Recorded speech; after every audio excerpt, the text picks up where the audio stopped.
Somewhere, somebody looked at a can of Spam and said, you know what this would be good as? Cookies with butterscotch chips. Well, today, I'm gonna make them. Let's find out. Are you ready? Let's go. No, your video isn't frozen. I need to stop right here for just a moment. I had a viewer here on YouTube tell me about these Spam cookies the other day, and that's why I made them. I've looked through all of my comments on a lot of my videos for that comment about the Spam cookies, and I can't find it. So if it was you, please let me know in the comments of this video it was you that told me about the Spam cookies, because I'd like to give credit where credit is due. Thank you so much. Let's go make this. 1/4 cup of granulated sugar, 1/4 cup of packed brown sugar, 1/8 of a teaspoon of vanilla. What's the point? Now, because I didn't want to waste ingredients, I'm not making the whole recipe. I'm making 1/4 of the recipe. So I need 1½ tablespoons of a beaten egg, 4 tablespoons of softened butter, which is 1/4 cup.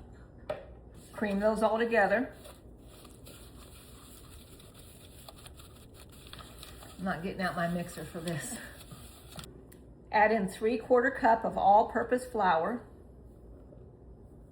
1/4 teaspoon of baking soda, and 1/8 teaspoon of salt. Give that a mix. Now, if you want the full batch recipe, I will include it in the recipe comments. But because I didn't know what this was going to taste like, meat cookies, I just wanted to make the smallest batch I could. Full disclosure, I had to add about almost a tablespoon of water to this because it was just not moist enough. It was way too dry. And now you need 1½ ounces of Spam cut into small cubes. I'm using my kitchen scale so I can have 1½ ounces. I'm just gonna cut them into pieces. Never had meat cookies before. Have you? Let me know in the comments. 1½ ounces of Spam cut up into cubes. 2 tablespoons of butterscotch chips. I'll put a little bit more in there. Mix that all up.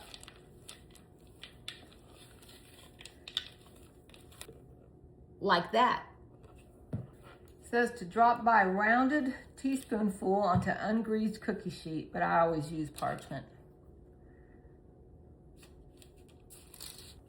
Like that, and then bake them in a 375-degree oven for 8 to 10 minutes or until lightly golden brown. Mine were in there for 10 minutes, and it says to let them cool on the baking sheet for 1 to 2 minutes and then transfer them to a wire rack.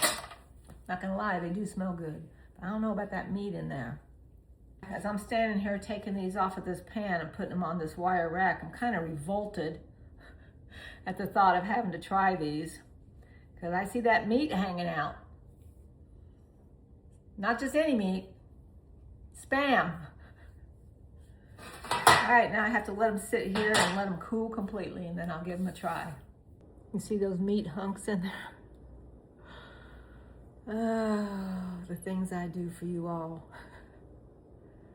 Spam butterscotch cookies. So I do actually want one with some butterscotch chips in it, and there's the Spam. So here we go. Yuck. Seriously, that just does not look good to me. But I'm gonna give it a try. I think I take a taste out of here. I'll get the butterscotch chip and the meat.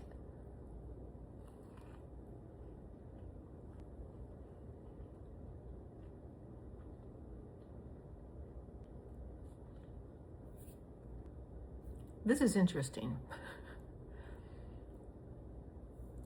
I'm surprised that this is good.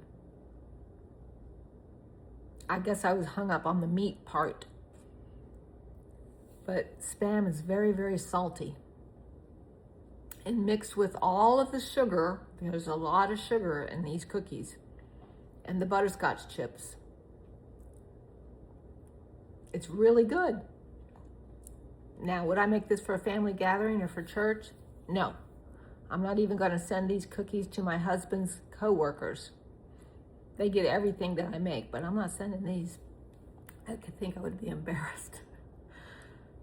However, with that said, it's got a very unique taste. It's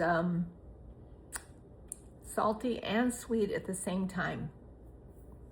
So if you like that, make that. If you don't like Spam, don't make that.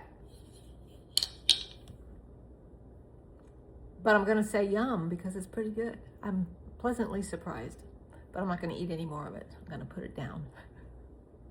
Let me know in the comments if you try it and what you think of it. See you next time. As always, you can find the full recipe pinned in the comments or in the video description. And you can find this full batch recipe out on the Spam website.